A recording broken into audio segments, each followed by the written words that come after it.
اے شہنشاہ مدینہ الصلاۃ والسلام، زینت عرش معلا الصلاۃ والسلام، رب حبلی امتی کہتے ہوئے پیدا ہوئے، حق نے فرمایا کہ بخشا الصلاۃ والسلام۔ میں وہ سنی ہوں جمیل قادری مرنے کے بعد، میرا لاشا بھی کہے گا الصلاۃ والسلام۔ اللہ تعالیٰ کے فضل اور توفیق سے ماہ ربیع الاول شریف کے دن اور راتیں اپنی منزل کی طرف رواں دواں ہیں۔ آج ماشاءاللہ ماہ ربیع الاول شریف کی چھٹی رات ہے۔ میلاد مصطفیٰ صلی اللہ علیہ وسلم کے دروس میں سے آج چھٹا درس میلاد مصطفیٰ صلی اللہ علیہ وسلم دیا جا رہا ہے۔ تو قرآن مجید فرقان حمید میں اللہ تعالیٰ نے ارشاد فرمایا، قل، اے میرے پیارے رسول علیہ الصلاۃ والسلام آپ ارشاد فرما دو، بفضل اللہ، جب تم پر اللہ کا فضل ہو، وبرحمتہ، اور جب اس کی تم پر رحمت ہو، فبذالک فلیفرحوا، تو تمہیں چاہیے کہ اس پر اللہ تعالیٰ کا شکر ادا کرتے ہوئے خوشی کا اظہار کرو۔ جب اللہ کی رحمت ملے تو خوشی کا اظہار کرو، جب اللہ کا فضل ملے تو خوشی کا اظہار کرو۔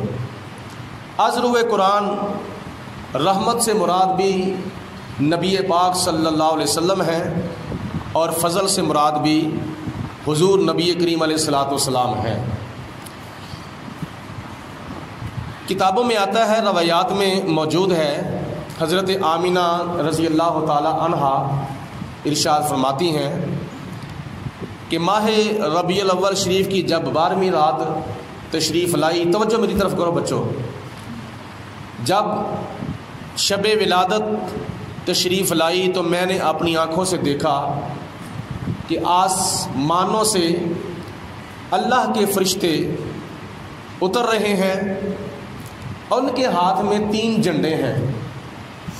ایک جھنڈا انہوں نے بیت المقدس کی چھت پہ لگا دیا، اور ایک جھنڈا خانہ کعبہ کی چھت پہ لگا دیا، اور ایک جھنڈا میرے گھر کی چھت پر لگا دیا۔ اور بعض روایات میں یہ آتا ہے کہ حضرت آمنہ رضی اللہ تعالیٰ عنہ فرماتی ہیں کہ میں نے اپنی آنکھوں سے دیکھا کہ جب میرے پیارے لال نبی بے مثال صاحب شرف و کمال حضرت محمد مصطفیٰ، سارے مل کے پڑھو صلی اللہ علیہ وسلم، جب تشریف لائے میری گود کے اندر، تو میں نے دیکھا کہ ایک جھنڈا مشرق میں لگا ہوا ہے، اور ایک جھنڈا مغرب میں لگا ہوا ہے، اور ایک جھنڈا خانہ کعبے کی چھت کے اوپر لگا ہوا ہے۔ یہ اللہ تعالیٰ جھنڈے لگوانے والا ہے اور اللہ کے فرشتے لگانے والے ہیں۔ تو جھنڈا لگتا ہے خوشی کے موقع پر اور کامیابی کے موقع پر۔ معلوم یہ ہوا کہ نبی کریم علیہ الصلاۃ والسلام کی آمد کے موقع پر جھنڈے جھنڈیاں لگانا یہ اللہ کی بھی سنت ہے اور اللہ کے فرشتوں کی بھی سنت ہے۔ تو اس لیے ہم اہل سنت و جماعت نبی کریم علیہ السلام کی ولادت کے موقع پر اپنے اپنے گھروں میں، اپنی اپنی چھتوں پر، اپنی اپنی بلڈنگوں پر چراغاں بھی کرتے ہیں، لائٹنگ بھی کرتے ہیں، جھنڈے بھی لگاتے ہیں، جھنڈیاں بھی لگاتے ہیں، بینرز بھی لگاتے ہیں، اس لیے کہ نبی کریم علیہ الصلاۃ والسلام کے آنے کی خوشی ہے۔ بچوں اگر بیٹھنا ہے تو آرام سے بیٹھو، غور سے سنو۔ ایک تو بچے میرے سامنے بٹھا دیتے ہیں، لو جی تم تقریر بھی کرو اور ان کا بھی دھیان رکھو۔ کچھ سیانے عقل مند بڑے حضرات میرے سامنے بیٹھنے چاہیے۔ یہ کیا معاملہ ہوا کہ بڑے حضرات دائیں طرف بیٹھے ہیں، کچھ بائیں طرف بیٹھے ہوئے ہیں، درمیان میں بچوں کو بٹھایا ہوا ہے میری ٹینشن کے لیے؟ ایسا کام نہ کیا کرو. اٹھو یہاں سے, اٹھو ایک سائڈ پہ ہو کے بیٹھو, اٹھو اٹھو, شاباش, ادھر بیٹھ جاؤ, ادھر بیٹھو, آگے ہو جو تم, آپ تشریف لاؤ آگے. ایسے ہونا چاہیے. یہ روایات میں بزرگان دین, اولیاء کاملین اور بڑے بڑے محدثین نے ان باتوں کو نقل کیا ہے اپنی اپنی کتب کے اندر. مطلب یہ ہے کہ حضور علیہ السلام کی آمد کے موقع پر خدا نے بھی خوشی کی اور خدائی نے بھی خوشی کی, اور جن میں حضور علیہ السلام تشریف لائے ہیں ان کو کتنی خوشی ہوگی. آؤ آج سے صدیوں پرانی کتاب جس کا نام ہے نعمت کبریٰ, لکھنے والے ہیں حضرت امام ابن حجر عسقلانی رحمۃ اللہ تعالی علیہ, جنہوں نے تقریباً 34 سال تک مسجد حرام بیت اللہ شریف کے اندر امامت بھی کروائی تھی اور خطابت بھی کی تھی اور درس قرآن بھی دیا تھا اور فتویٰ بھی دیا تھا. 34 سال تک بڑا عرصہ ہے. آپ لوگوں نے مجھے دیکھا ہے, اللہ تعالیٰ کے فضل و کرم سے اس سال مجھے بھی جامع مسجد قمر الاسلام کے اندر 33 سال مکمل ہونے کے بعد 34واں سال جو ہے وہ لگ گیا ہے. کتنا عرصہ ہے؟ اتنا عرصہ ہے کہ ہجری 1406 کے اندر یہ میری امامت خطابت کا سلسلہ شروع ہوا تھا فیض عالم ٹاؤن سے, اور ہجری 1410 کے اندر یہاں میں حاضر ہوا, اور آج ہجری 1443 ہے. تو یہ تقریباً 34 سال, یعنی چاند کے لحاظ سے, اسلامی سال کے لحاظ سے 33 سال مکمل ہو کے 34واں سال لگا ہوا ہے, اور انگریزی سال کے مطابق تقریباً 33 سال ہوئے ہیں. تو یہ تھوڑا سا عرصہ نہیں بلکہ یہ بہت بڑا عرصہ ہے. اتنا عرصہ تقریباً 34 سال حضرت امام ابن حجر عسقلانی رحمۃ اللہ تعالی علیہ خانہ کعبہ کے اندر, جو کہ پورے عالم اسلام کا مرکز ہے, خانہ کعبہ کے اندر 34 سال تک آپ نے خطابت کی, امامت کی اور درس قرآن دیا اور فتویٰ دیتے رہے. انہوں نے اپنی کتاب نعمت کبریٰ کے اندر نبی پاک علیہ الصلوۃ والسلام کے میلاد شریف کے بارے میں صحابہ کرام کے کچھ اقوال جو ہے وہ نقل کیے ہیں. اس میں ایک تو یہ چیز بھی آ جائے گی کہ اللہ تعالیٰ کی راہ میں اور نبی پاک علیہ السلام کے نام پر خرچ کرنا کتنا ثواب ہے اور کتنی محبت کا کام ہے, اور یہ نفلی صدقات میں چیز آتی ہے. قیامت کے دن کیا ہوگا؟ نبی پاک علیہ الصلوۃ والسلام نے ارشاد فرمایا کہ ہر بندے کو اپنی اپنی پڑی ہوگی, لیکن جنہوں نے دنیا کے اندر صدقہ خیرات کیے ہوں گے وہ اللہ تعالیٰ کے عرش کے سائے میں ہوں گے, وہ خدا تعالیٰ کے عرش کے سائے میں ہوں گے. اور صدقہ دینے کے لیے کوئی بہت بڑا امیر ہونا بھی ضروری نہیں ہے, بہت بڑا دولت مند ہونا بھی ضروری نہیں. جتنی کسی سے توفیق ہے وہ اپنی توفیق کے مطابق اللہ تعالیٰ کی راہ میں صدقہ دے. جو صاحب نصاب ہے وہ زکوٰۃ دے, جو صاحب نصاب نہیں وہ اللہ کی راہ میں صدقہ دے. مساجد کو, مدارس کو, غرباء کو, فقراء کو, یتیماں کو, بیواؤں کو امداد کر کے ان کو خوشحال رکھے تو اللہ تعالیٰ اس کو قیامت کے دن اپنے عرش کا سایہ عطا فرمائے گا. تو عام لوگوں پر خرچ کرنا کتنا ثواب ہے. جو اپنے مسلمان بھائی کی مدد کرتا ہے, جو اپنے مسلمان بھائی کی مدد کرتا ہے, غریب ہے تو صدقے کے ساتھ, اگر امیر ہے خوشحال ہے تو اس کی مدد قرضے کے ساتھ اگر کرتا ہے یا عطیات کے ساتھ کرتا ہے یا نذرانے کے ساتھ کرتا ہے یا ہدیے کے ساتھ کرتا ہے, تو حضور علیہ الصلوۃ والسلام ارشاد فرماتے ہیں جتنی دیر تک مسلمان اپنے مسلمان بھائی کی مدد میں لگا رہتا ہے اتنی دیر تک اللہ تعالیٰ بھی اس کی مدد کرتا رہتا ہے. یہ کتنی بڑی سعادت کی بات ہے جو بندہ کسی کی مشکل حل کرے گا اللہ قیامت والے دن اس کی مشکل حل کرے گا، جو کسی کی حاجت پوری کرے گا اللہ قیامت والے دن اس کی حاجت پوری کرے گا، جو کسی کی پردہ پوشی کرے گا اللہ قیامت کے دن اس کی پردہ پوشی کرے گا، اور جو کسی کی مشکل حل کرے گا اللہ قیامت والے دن اس کی سب سے بڑی مشکل حل کرے گا۔ تو یہ کیا ہے؟ جو بندہ کسی کی مشکل حل کرے اس کو کہتے ہیں مشکل کشا، جو بندہ کسی کی حاجت پوری کرتا ہے اس کو کہتے ہیں حاجت روا۔ یہ مسلم شریف کی اور بخاری شریف کی حدیث پاک ہے۔ آج کوئی بندہ کسی کی حاجت پوری کر کے حاجت روا ہو سکتا ہے، کسی کی مشکل حل کر کے مشکل کشا ہو سکتا ہے، تو کیا اللہ کے پیارے نبی ولی مشکل کشا نہیں پھر ہو سکتے؟ اگر عام بندہ عام بندے کے لیے مشکل کشا ہو سکتا ہے، عام بندہ عام بندے کے لیے حاجت روا ہو سکتا ہے، تو کیا اللہ تعالیٰ کے نبی مشکل کشا یا حاجت روا نہیں ہو سکتے؟ کیا صحابہ کرام مشکل کشا یا حاجت روا نہیں ہو سکتے؟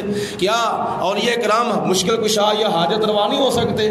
یہ عام بندہ عام بندے کے لیے اگر مشکل کشا حاجت روا ہو سکتا ہے تو اللہ تعالیٰ نے اپنے نبیوں ولیوں کو کتنا مقام عطا فرمایا ہے۔ قرآن پاک میں سورۃ یوسف کے اندر آتا ہے جناب یوسف علیہ السلام کی قمیض جب یہودا لے کے کیا نام ہے مصر سے چلا تھا تو کنعان کی طرف آیا تو اپنے بھائی کی قمیض حضرت یعقوب علیہ السلام کی آنکھوں پہ ڈالی، تو اللہ کے نبی کی قمیض کی برکت سے خدا تعالیٰ نے باپ نبی کی آنکھوں کو نور عطا فرما دیا تھا۔ یہ ہے مشکل کشائی اور یہ ہے حاجت روائی۔ اسی طرح قرآن پاک میں اور بڑی اس طرح کی مثالیں موجود ہیں۔ مطلب بات کرنے کا یہ ہے کہ اگر ہم کسی عام غریب پر خرچ کریں تو اللہ تعالیٰ کتنا ثواب دے گا، عام فقیر پر خرچ کریں تو کتنا ثواب عطا فرمائے گا، عام بیوہ عورت پر خرچ کریں تو اللہ تعالیٰ کتنا ثواب عطا فرمائے گا، عام یتیم پر خرچ کریں تو اللہ تعالیٰ کتنا ثواب عطا فرمائے گا، اتنا ثواب عطا فرمائے گا کہ قیامت والے دن اللہ پاک اس کو اپنے عرش کا سایہ عطا فرمائے گا، اور جتنی دیر تک وہ کسی کی مدد کرتا رہتا ہے اللہ بھی اس کی مدد کرتا رہتا ہے۔ تو اگر کوئی بندہ اپنے نبی کے میلاد پر خرچ کرتا ہے تو پھر خدا تعالیٰ اس کو کتنا ثواب عطا فرمائے گا۔ اگر کوئی بندہ اپنے پیارے آقا کے میلاد پر خرچ کرتا ہے پھر خدا تعالیٰ اس کو کتنا انعام عطا فرماتا ہے۔ اور اس کے بارے میں اسی کتاب کا حوالہ دے رہا تھا۔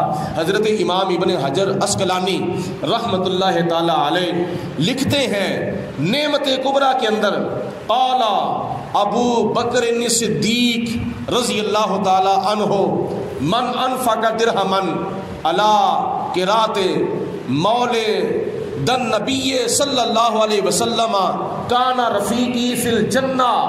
حضرت سیدنا صدیق اکبر فرماتے ہیں، کچھ لوگ یہ بھی کہتے ہیں لو جی صحابہ کرام نے حضور کا میلاد منایا تھا یا صحابہ نے حضور کے میلاد کی خوشی کی تھی، تم لاکھوں روپیہ کیا نام ہے جھنڈوں پر کمکموں کر اور کمکم کے اوپر اور لائٹوں کے اوپر لگا دیتے ہو، کیا صحابہ کرام نے خرچ کیا تھا؟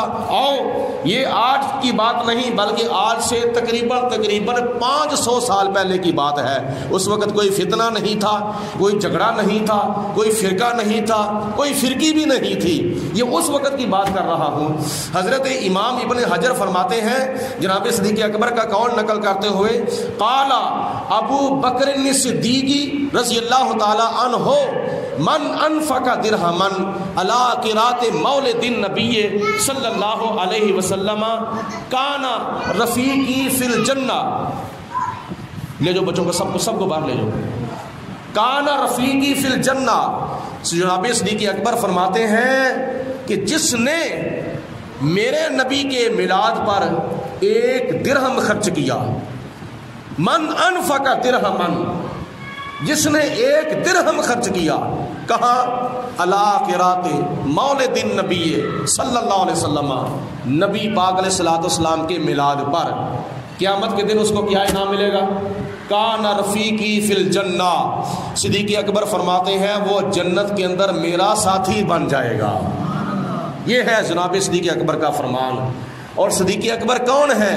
جو تمام صحابہ کے سردار، تمام صحابہ سے افضل، تمام صحابہ کے امام، تمام صحابہ کے امیر حضرت ابو بکر صدیق، جنہوں نے مکے میں زندگی گزاری تو حضور کے ساتھ، بدر میں وقت گزارا تو حضور کے ساتھ، احد میں وقت گزارا تو حضور کے ساتھ، تبوک میں وقت گزارا تو حضور کے ساتھ، یرموک میں وقت گزارا تو حضور کے ساتھ، حنین میں وقت گزارا تو حضور کے ساتھ، غار ثور میں 3 دن اور 3 راتیں گزاری تو حضور علیہ السلام کے ساتھ، مدینے میں وقت گزارا تو حضور کے ساتھ، سفر کیا تو حضور کے ساتھ، حضر کیا تو حضور کے ساتھ، مکے میں رہے تو حضور کے ساتھ، مدینے میں رہے تو حضور کے ساتھ۔ اللہ پاک نے قیامت تک نبی پاک علیہ الصلوۃ والسلام کے روضہ پاک میں نبی پاک علیہ الصلوۃ والسلام کا صدیق اکبر کو ساتھ عطا فرما دیا ہے۔ تو جو حضور علیہ السلام کے ساتھی ہیں، میلاد پر خرچ کرنے والا صدیق اکبر کا ساتھی ہوگا، اور صدیق اکبر کس کے ساتھی ہوں گے؟ نبی پاک علیہ الصلوۃ والسلام کے ساتھی ہوں گے۔ انڈائریکٹ میلاد والے آقا کا قیامت کے دن اس کو اللہ تعالیٰ ساتھ عطا فرمائے گا۔ یہ ہے حضرت ابوبکر صدیق کا فرمان۔ اب سنو دوسرے نمبر پر، قال عمر بن الخطاب رضی اللہ تعالی عنہ، من عظم مولد النبی صلی اللہ علیہ وسلم فقد احیی الاسلام۔ جناب عمر فاروق رضی اللہ تعالی عنہ فرماتے ہیں، جس نے میرے نبی کے میلاد کی تعظیم کی، ادب کیا، احترام کیا، محفل کے اندر بیٹھا تو ادب کے ساتھ، سلام پڑھا تو ادب کے ساتھ، نبی پاک علیہ السلام کی خوشی کے اندر شامل ہوا تو ادب کے ساتھ، جس نے میرے نبی کے میلاد کا ادب کیا، احترام کیا، تعظیم کی، تکریم کی، جناب عمر فاروق فرماتے ہیں فقد احیی الاسلام، گویا کہ اس نے اسلام کو زندہ کیا ہے۔ تو یہ اسلام کو زندہ کرنے کا ایک ذریعہ اور سبب ہے جو نبی پاک علیہ السلام کے میلاد کی تعظیم کرتا ہے، کیونکہ حضور کے میلاد کے صدقے ہی ہمیں اسلام ملا ہے، ہمیں دین ملا ہے، ہمیں ایمان ملا ہے، ہمیں قرآن ملا ہے۔ تیسرے نمبر پر قال عثمان، حضرت عثمان غنی رضی اللہ تعالیٰ عنہ فرماتے ہیں، من انفق درہما علی قراءۃ مولد النبی صلی اللہ علیہ وسلم فکانما شاہد فی غزوۃ بدر و حنین۔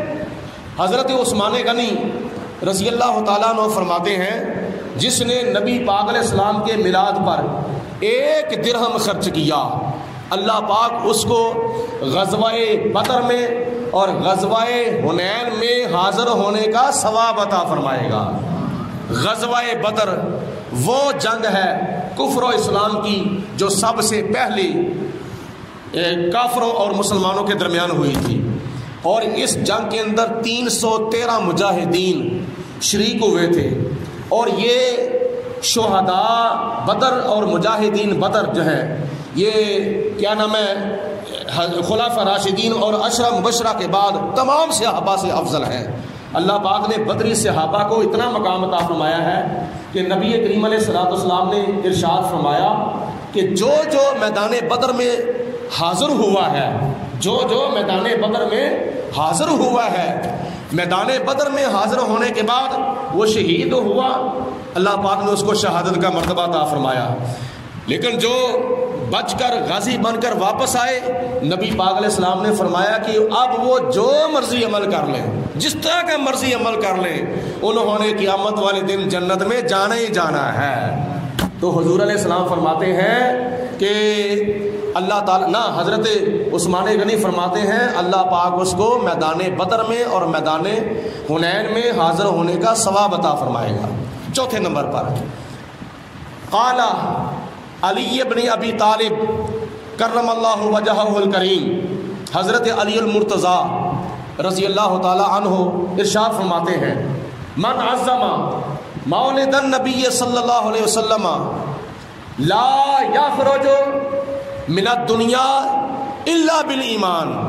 حضرت مولا علی شیر خدا فرماتے ہیں، جو میرے نبی، میرے آقا، میرے مولا، میرے ملجا، میرے ماوا حضرت محمد رسول اللہ صلی اللہ علیہ وسلم کے میلاد کی تعظیم کرے گا، ادب کرے گا، احترام کرے گا، لا یخرج من الدنیا، وہ دنیا سے نہیں جائے گا، اگر جائے گا تو الا بالایمان، وہ ایمان کی سلامتی کے ساتھ دنیا سے جائے گا۔ یہ کتنی سعادت مندی ہے، یہ کتنی خوش نصیبی ہے کہ اللہ تعالیٰ اس کا مرتے دم ایمان ضائع نہیں کرے گا، بلکہ وہ دنیا سے جائے گا تو ایمان کی سلامتی کے ساتھ جائے گا۔ اللہ پاک اس کو مرنے سے پہلے توبہ بھی نصیب فرمائے گا، اللہ پاک اس کو مرنے سے پہلے کلمہ پڑھنا بھی نصیب فرمائے گا۔ وہ دنیا سے جائے گا تو ایمان کی سلامتی کے ساتھ جائے گا، اور جو دنیا سے ایمان کی سلامتی کے ساتھ جائے گا اس کے لیے قبر کے اندر بھی کامیابیاں ہیں، اس کے لیے حشر کے اندر بھی کامیابیاں ہیں۔ یہ نبی پاک علیہ الصلوۃ والسلام کے